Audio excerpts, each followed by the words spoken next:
It's a story of 5 friends. They have different careers, different income levels, different marital statuses, different family backgrounds, but seem to have similar issues when it comes to finances. The books we'll be discussing today tells us how each navigate their lives and shows us a path to financial freedom. And so today we are going to focus on one of them, Zuri. We'll zoom into her life and discuss or learn 10 lessons we can learn from her life. In fact, these 2 books are the most amazing and most interesting personal finance books you would ever read. They are so enjoyable. You learn about friendships and relationships and finances. Good and beautiful stories. So let's get straight into these. And the books I'm talking about are The Smart Money Woman and The Smart Money Tribe by Arese Ugwu. Kindly subscribe to the channel. Let's continue and go straight into the video. Number 1, accept your financial state and fix it. It's never too late to start working towards it. Most people live in denial of their current financial issues, and if you don't accept where you are and start working towards it, you will never change. So in the book, we see Zuri. She's an independent woman, a lady who has a good job.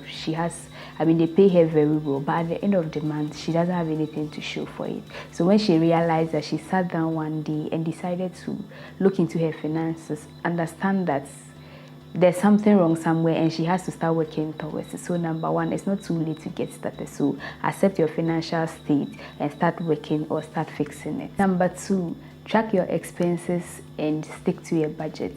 So one of the ways you can do this is to look at the past 3 months or the past few months and look at where your money has been going into. This will give you an idea on what to do. Or if you can't, take the next few months, probably the next 2 or the next 3 months. Look at where most of your money has been going to. Try to track every penny you spend. This way it gives you an idea on how to budget your money and you'll be able to stick to your budget. So in subsequent videos, I'm going to make a video on how to budget and the types of budget you can have. So kindly subscribe to the channel, hit the notification bell to be the first to see when I post. Number 3, spend less than you earn. We often hear the saying that live within your means, cut your coat according to your cloth. Is living within your means even enough? If you earn 1,000 cedis a month and you spend 1,000 cedis at the end of the month, then your goal to financial freedom will possibly never happen, right? And so you have to try to spend less than you earn. And if you are wondering how you'll be able to do that, then stick along and see the subsequent points that are coming. Number 4, cut off avoidable expenses. When Zuri started becoming serious about her finances, she realized that she spent money on so many things that were not necessary. For example, she would buy ashwebi of a friend's friends. Ashwebi is in Nigeria, when people have a wedding, because of uniformity sake, they bring a piece of cloth that everybody wears or buys and comes to the wedding. So she buys things, or this ashwebi that she doesn't even know the person, but because her friends know, she also buys it, goes to the wedding, which is just wasting money. Or she realized that she paid for gym membership she never attended, or she pays for people to do her makeup that she could have done herself. So you look at your life, you look at the things that you are spending money on that are quote and unquote not really necessary, and you try to cut them off. This is one of the ways in which you can spend less than you earn. Number 5, don't try to keep up with the Jones. Learn to say no. So when someone comes to say, let's go and buy this or let's do this, you can just tell them that I can't afford it, or it's not part of my budget, so I wouldn't be able to buy it. 1, you don't earn as much as them, or you don't earn the same as them. You don't have the same financial responsibility. So you shouldn't feel guilty when someone says that you should buy something with them and you can't afford it. You should be able to tell them no and at least protect your finances. Number 6, associate with people with similar financial goals. I can't even overemphasize how important this point is. We hear sayings that if you follow 5 rich people, you'll be the next rich person, or if you follow 5 wise persons, you'll be the next wise person. Association matters a lot, and if you follow people who do not have similar goals or similar financial goals as you, they wouldn't see the point in you trying to save money or trying to cut down expenses, especially if you are coming out of such a habit where you used to spend anyhow and you now want to change your life. Then you cannot follow the people you used to follow, and you all go about spending. People with a mentality that, spend all you have. You don't know what tomorrow holds. You can just die anyway. And so you have to associate with people with similar goals and people who can keep you accountable. Number 7, avoid situations that places you in financial triggers.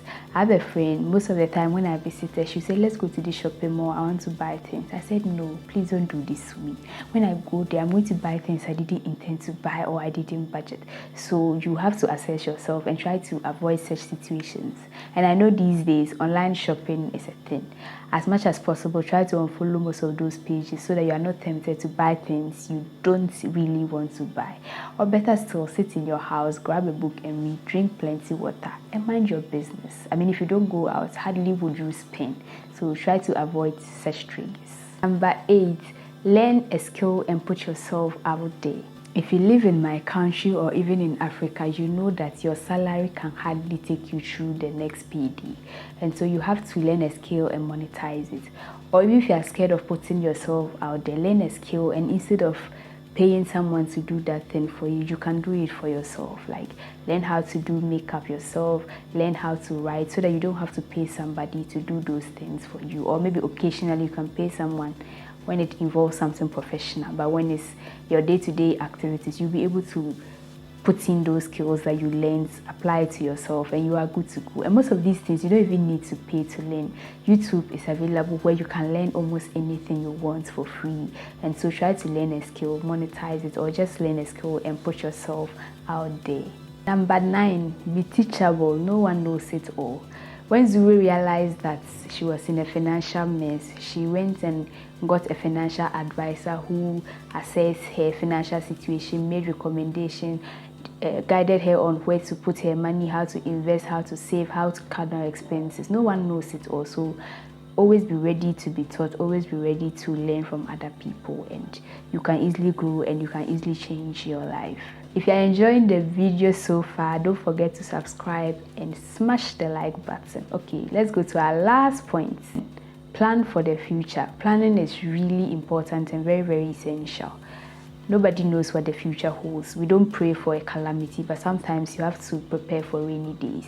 And so when Zuri started working on her finances, she started working on a retirement plan, emergency funds, all those things, investing into different ventures and all those things. So plan your finances and plan into the future. So soon we have come to the end of the video. Have you read The Smart Money Woman or The Smart Money Tribe, or did you watch the series on Netflix? Yes, the book has been turned into a television series and it's on Netflix, so you can go and enjoy it.